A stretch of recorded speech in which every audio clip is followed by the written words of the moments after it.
Nos ajuda a entender um pouco mais sobre esse cenário de tarifas sobre o cobre que impulsionou a commodity, o papel das mineradoras, assim como o cenário de tarifas de Donald Trump, é o Luigi Michalis, gestor da Black Swan Investimentos. Tudo bem, Luigi? Bem-vindo aqui no Fechamento de Mercado. Obrigada por conversar com a gente. Boa noite.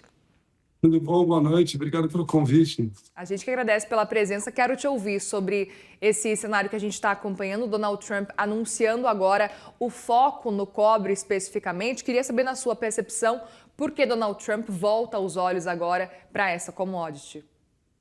Então, é gozado isso, né? A gente não entende direito porque, na verdade, o Donald Trump quer reindustrializar, como ele diz, né, os Estados Unidos, e acaba que isso meio que parece um tiro no pé, porque o cobre ele corre na veia de toda essa revolução industrial que a gente está vendo, o AI, data center, o cloud, construções, etc. e tal. Então, assim, acaba que isso aí só aumenta os custos é, da própria industrialização que ele quer fazer.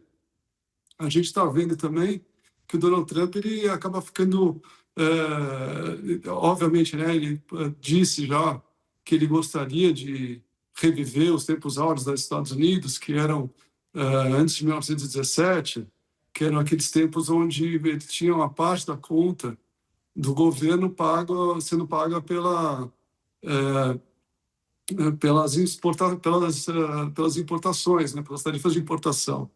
Então, parece que tem um pouco a ver com isso, mas assim não me parece muito saudável para a economia, porque isso atinge diretamente a inflação.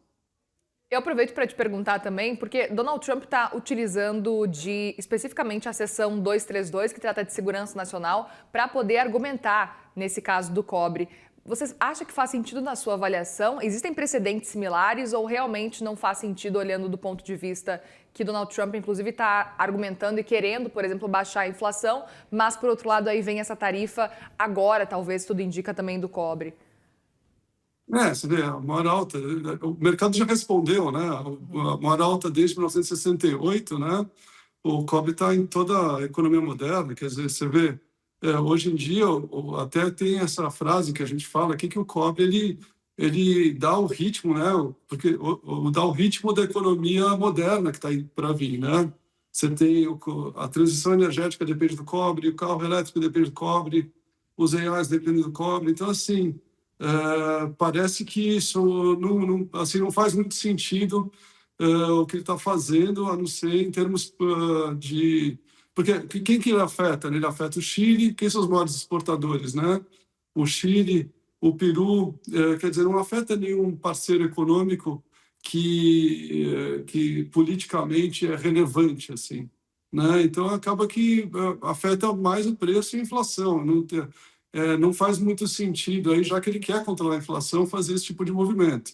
Vamos ver se ele consegue, ou se ele quer, porque normalmente ele fala alguma coisa, né? Ele solta uma notícia mais forte e depois ele acaba retrocedendo. Vamos ver se é exatamente isso que ele quer, né?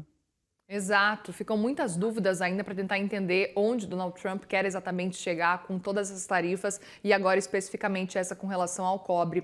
Eu aproveito para te perguntar também, Luíde, especificamente sobre setores eletroeletrônicos, também máquinas, veículos, que a gente sabe que usam bastante cobre. Na sua percepção, a gente pode imaginar que esses setores vão começar a também ser penalizados? Com certeza, porque você vê que nem a VEG, né, hoje caiu, e a gente está vendo assim, uma mina de cobre para ficar pronta, com todas as aprovações e tudo, ela demora até 17 anos. Hoje em dia, você tem uma demanda por cobre de mais ou menos 26 milhões de toneladas. E você tem uma oferta que gira em torno de 22 milhões de toneladas. Ou seja, hoje em dia você tem um déficit grande de cobre e essa demanda provavelmente vai aumentar, porque tem aumentado com o AI, data center, etc. E provavelmente a tendência, né, é ela aumentar para 35 milhões, 40 milhões de toneladas até 2035, né? Então, assim, a gente acaba achando que isso aí vai ter um impacto grande para toda essa cadeia de indústrias.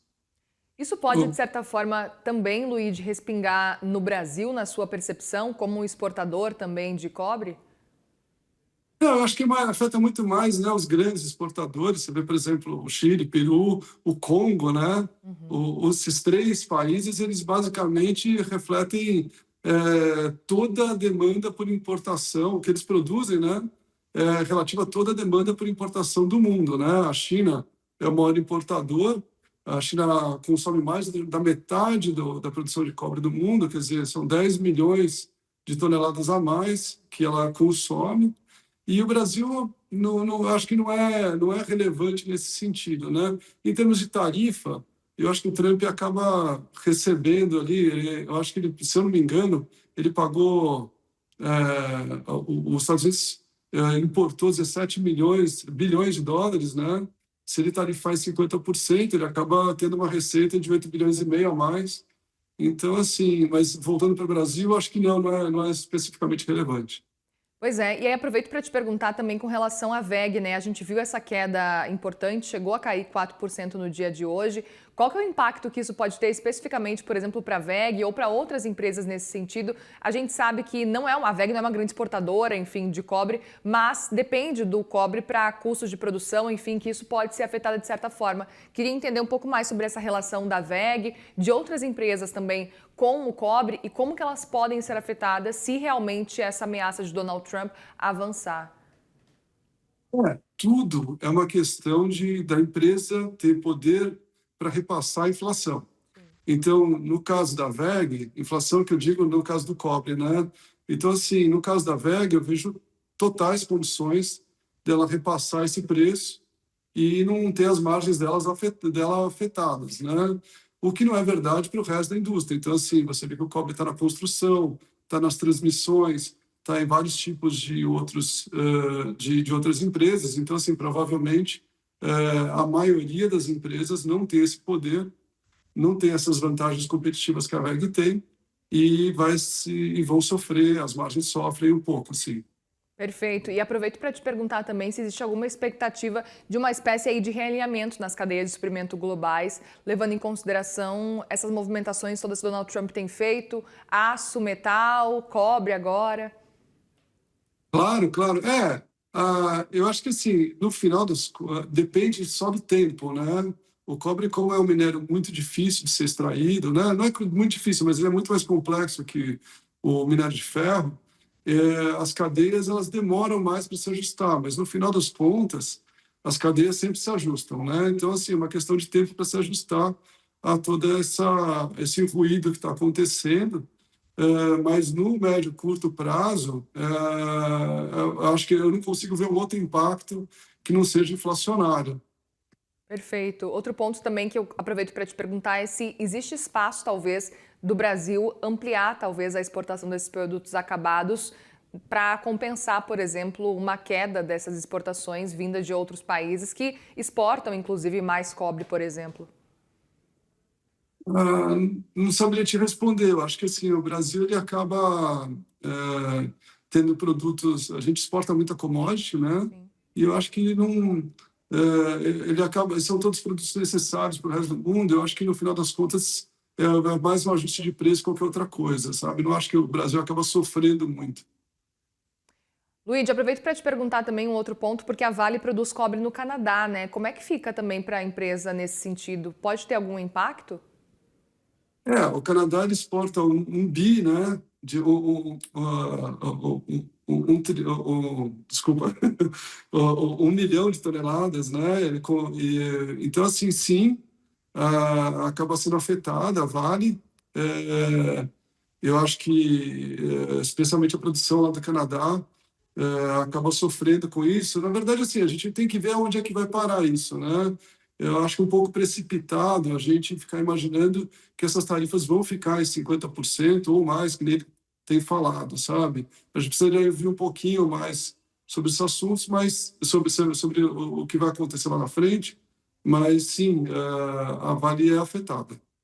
Perfeito, a gente vai ter que acompanhar então os próximos passos para entender realmente qual que deve ser o principal impacto, mas é importante te ouvir para que a gente comece já a entender, pelo menos agora, né, quais são os setores que a gente precisa ficar bem atentos já nos próximos dias a partir desse anúncio feito por Donald Trump.